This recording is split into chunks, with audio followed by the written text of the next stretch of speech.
നാളെ പോണോന്നല്ലേ പറഞ്ഞേ? Monday Monday morning എന്നാ പറഞ്ഞേ. സ്നേഹത്തോട് ഇത്രയും നാൾ വിളിച്ച് സംസാരിച്ച് അതുകൊണ്ടാണ് ഞാൻ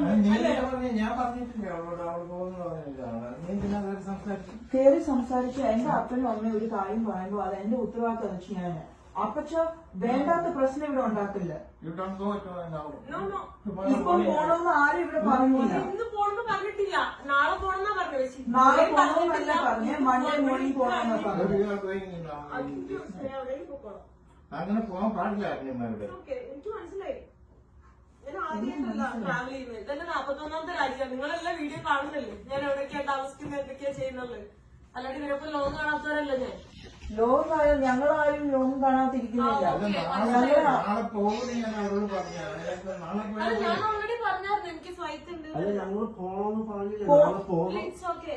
അത് നാളെ പോണെന്ന് പറഞ്ഞില്ലേ? ഞാൻ മൺഡേ നാളത്തേക്ക് വേറെ അക്കോമഡേഷൻ നോക്കണം. മൺഡേ മോർണിംഗ് ആകുമ്പോഴത്തേക്കാണ് ഞാൻ പറഞ്ഞു. I did not say tomorrow.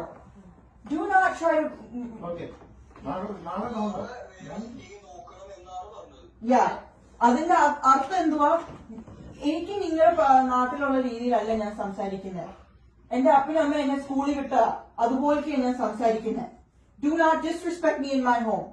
And that's the tone that you both of you guys are taking. അതുകൊണ്ടാണ് ഞാൻ ഇറങ്ങുന്നത്, മനസ്സിലായില്ലേ? അതായത് എന്റെ അടുത്തും അതേ രീതിയിലാണ് സംസാരിച്ചത്. അല്ല. Oh my God. നീ എന്നോട് പറയാതെ നീ എന്നോടല്ലേ ആദ്യം പറയാം.